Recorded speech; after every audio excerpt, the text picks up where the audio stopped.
केंद्र सरकार ने तुमकुर जिले के लाइफलाइन यानी नाहौल सिंचाई प्रोजेक्ट पर ऐतराज जताया है।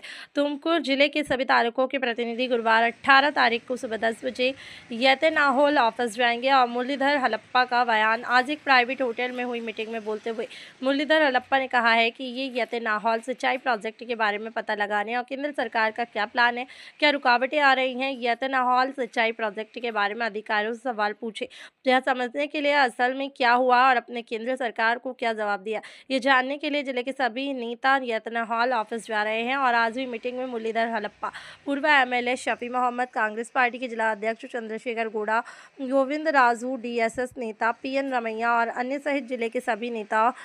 ओके सर, ನಮ್ಮ ಜಿಲ್ಲೆಗೆ ಅಂತರ್ಜಲ ವೃದ್ಧಿ ಆಗೋದಕ್ಕೆ, ಕೆರೆ ಕಟ್ಟೆ ತುಂಬಿಸಲಿಕ್ಕೆ, ಕುಡಿಯೋ ನೀರಿಗೆ ಅತ್ಯವಶ್ಯಕವಾಗಿ ನಮ್ಮೆಲ್ಲ ಹಿರಿಯರು ಮಾಡಿದಂಥ ಶ್ರಮದಿಂದ ಈಗ ಅಪ್ಪರ್ ಭದ್ರಾ ಪ್ರಾಜೆಕ್ಟು, ಹೇಮಾವತಿ, ಹಾಗೆ ಇತ್ತೀಚೆಗೆ ಎತ್ತಿನಹೊಳೆ ನೀರಾವರಿ ಯೋಜನೆಗಳು ಈಗ ಫಲಪ್ರದ ಆಗ್ತಾ ಇದ್ದಾವೆ.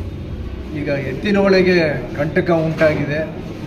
ಅದಕ್ಕೆ ಸಮಸ್ಯೆಗಳನ್ನ ಕೇಂದ್ರ ಸರ್ಕಾರದ ಕೆಲವು ಇಲಾಖೆಗಳು ಮಾಡ್ತಾ ಇರೋದ್ರಿಂದ ಇದರ ವಾಸ್ತವಾಂಶ ಏನು, ಯಾಕೆ ತೊಂದರೆಗಳಾಗ್ತಿದ್ದಾವೆ, ಪ್ರಶ್ನೆ ಮೇಲೆ ಪ್ರಶ್ನೆ ಯಾಕೆ ಕೇಂದ್ರ ಸರ್ಕಾರದವರು ಕೇಳ್ತಿದ್ದಾರೆ, ಸಮಿತಿಗಳು ಏನಕ್ಕೆ ಇಲ್ಲಿಗೆ ಭೇಟಿ ಕೊಡ್ತಿದ್ದಾರೆ ಅಂತೇಳಿ ಸರಿಯಾದ ಮಾಹಿತಿ ತಗೊಳ್ಳೋದಕ್ಕೆ ನಾವುಗಳೆಲ್ಲರೂ ಸಾಮಾನ್ಯ ಜನರು ಹಾಗೂ ರೈತರೊಂದಿಗೆ ನಾಳೆ ಗುರುವಾರ ಎತ್ತಿನಹೊಳೆ ಹೇಮಾವತಿ ಕಚೇರಿಗೆ 10:30ಗೆ ಭೇಟಿ ಕೊಡ್ತಾ ಇದ್ದೀವಿ.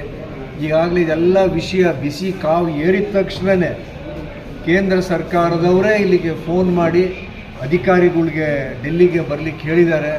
ಅಧಿಕಾರಿಗಳೀಗ ಡೆಲ್ಲಿಗೆ ದೌಡಾಯಿಸಿದ್ದಾರೆ. ನಿನ್ನೆ ಇವತ್ತು ಸಾಯಂಕಾಲ ವಾಪಸ್ ಬಂದು ನಾಳೆ ಅದೇನು ಮಾಹಿತಿ ಅಂತೇಳಿ ನಮಗೆಲ್ಲರಿಗೂ ಸ್ಪಷ್ಟನೆ ಕೊಡೋದಕ್ಕೆ ಬಯಸ್ತಾ ಇದ್ದಾರೆ. ನಾಳೆ ಸಮಯನ ನಿಗದಿ ಮಾಡಿದ್ದಾರೆ 10:30ಗೆ ಗುರುವಾರ 18ನೇ ತಾರೀಕು.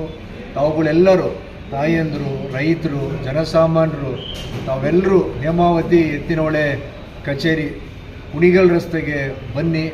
ಅಧಿಕಾರಿಗಳು ಏನೀಗ ಡೆಲ್ಲಿಯಿಂದ ಮಾಹಿತಿ ಹೊತ್ತು ಬಂದಿದ್ದಾರೆ ಅಲ್ಲಿಗೆ ಹೋಗಿ ಅರ್ಜೆಂಟಾಗಿ ಹೇಳಿ ಕಳಿಸಿದ್ದಕ್ಕೆ ಅದನ್ನು ಸ್ಪಷ್ಟವಾದ ಮಾಹಿತಿನ ತಗೊಳ್ಳೋಣ ಅಂತೇಳಿ ಈ ಮುಖಾಂತರ ಕೋರ್ಲಿಕ್ಕೆ ಬಯಸ್ತೀನಿ.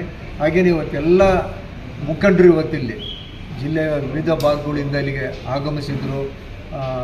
ನಮ್ಮ ಕೆಂಚಮಾರಯ್ಯನವರು, ಗೋವಿಂದ ರಾಜು ಅವರು, ನಮ್ಮ ಬ್ಲಾಕ್ ಅಧ್ಯಕ್ಷರುಗಳು, ಹಾಗೆಯೇ ಮಾಜಿ ಶಾಸಕರಾದಂಥ ಗಂಗಮ್ಮಯ್ಯನವರು, ಶಫಿ ಅಹಮ್ಮದ್ ಅವರು, ಜಿಲ್ಲಾ ಅಧ್ಯಕ್ಷರಾದಂಥ ಚಂದ್ರಶೇಖರ್ ಗೌಡರು, ಪ್ರತಿಯೊಬ್ಬರು ಇವತ್ತಿಲ್ಲಿಗೆ ಭಾಗವಹಿಸಿದ್ದಾರೆ. ಎಲ್ರಿಗೂ ಧನ್ಯವಾದಗಳು ಹೇಳಿ ಪಕ್ಷಾತೀತವಾದಂಥ ಕಾರ್ಯಕ್ರಮಕ್ಕೆ ತಾವುಗಳೆಲ್ಲರೂ ಸಹಕಾರ ಕೊಡಬೇಕು ಅಂತೇಳಿ ಕೋರ್ಪಟ್ಟು ನಮಸ್ಕಾರ.